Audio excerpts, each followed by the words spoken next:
Indore crime branch द्वारा कार्यवाही करते हुए प्रतिबंधित ई सिगरेट बेचने वाला एक आरोपी को 10 लाख रुपए की ई सिगरेट के साथ गिरफ्तार करने में सफलता हासिल की है। पकड़ा गया आरोपी इंदौर शहर में पढ़ने वाले छात्र और नवयुवकों को नशे की लत लगाकर प्रतिबंधित ई सिगरेट की सप्लाई कर रहा था।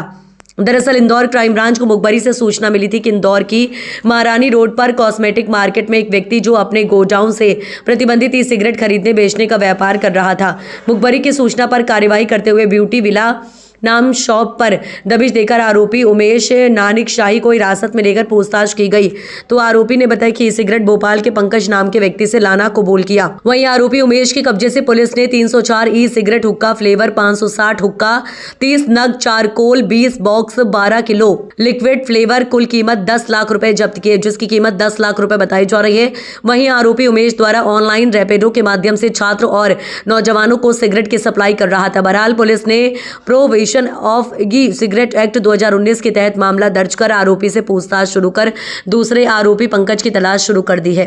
कॉस्मेटिक की दुकान है जिसको कि ब्यूटी विला के नाम से है कॉस्मेटिक की दुकान, और इसमें जो उमेश जो व्यक्ति है, उमेश नाम का एक व्यक्ति है, वो उसको चला रहा था और उसका गोदाम ऊपर ही था। उसमें कुछ कॉस्मेटिक्स रखी हुई थी। सूचना मिली थी क्राइम ब्रांच को मुखबिर के द्वारा कि उसमें कहीं ना कहीं ई सिगरेट है, तो उसमें तत्काल क्राइम ब्रांच के द्वारा इसको वेरीफाइड कराया गया और वेरीफाइड कराने के बाद वहाँ पर जब दबिश दी गई तो वहाँ पर पूरा जखीरा मिल गया है, जिसमें कि 304 ई सिगरेट मिली हैं और इसके अलावा 560 उसके फ्लेवर्स मिले हैं। 30 हुक्का जो हुक्का होता है जिसके द्वारा ये पीते, तो 30 हुक्का मिले हैं। इसके अलावा लगभग 12 किलो के करीब जो लिक्विड में जो फ्लेवर्स मिले हैं, और इसके अलावा 30 पैकेट बॉक्स जिसमें 1 से 1.5 किलो के करीब चारकोल होता है, तो वो चारकोल के वो पैकेट मिले हैं। कुल मिलाकर 10 लाख से ऊपर का माल बरामद हुआ है। ये बेसिकली जो prevention of e cigarette act 2019 के तहत इसमें FIR की जाकर आरोपी को हिरासत में लिया जाकर पूछताछ की गई थी। इसके द्वारा ये बताया गया था कि भोपाल से लेकर आता है, भोपाल में जिस व्यक्ति से लेकर आता है उसको भी आरोपी बनाया गया है इसमें। और इसमें जो सबसे जो इम्पोर्टेंट है, जो ये इससे पूछताछ की गई तो इसके द्वारा बताया गया व्हाट्सएप के द्वारा या ऑनलाइन के द्वारा उसको मैसेज आते हैं, उसके बाद वो रैपिडो से बुक करा के इसकी सप्लाई करता है।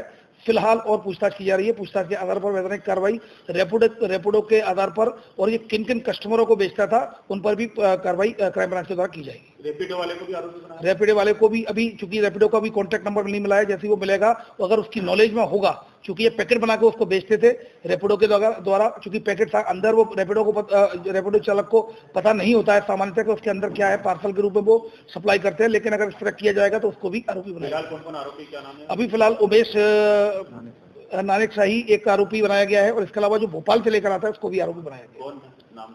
पंकज, भोपाल में पंकज नाम का व्यक्ति है, जिससे कि ये खरीद कर ला भवरकुआ में जो जिसके खिलाफ कार्रवाई हुई है वही उसी से ही भोपाल से लेकर आना बताया है। ये पूरी उनकी सूची बना ली गई है। उन लोगों के खिलाफ भी वैधानिक कार्रवाई की जा रही है। ये पंकज सर 4 दिन पहले पकड़ा जा चुका, तो इससे बरामद कैसे हुई? क्योंकि फिर इन्होंने फिर क्यों बरामद नहीं किया, सिर्फ केवल 36 से बरामद कर पाए उससे? अब एक्चुअली में उनके द्वारा पूछताछ जो भी की गई हो, उन्होंने बताया होगा जो पंकज ने कबूल किया होगा, लेकिन पंकज और कहाँ सप्लाई करता है, तो ये अब उसमें हम पंकज से पूछताछ करके और भी अन्य स्रोतों के बारे में जानकारी निकालेंगे। कितनी बरामद हुई? अभी पंकज हमें मिला नहीं है, क्योंकि अभी एक उमेश ही आरोपी अभी फिलहाल आरोपी के साथ आरोपी बनाया उसको।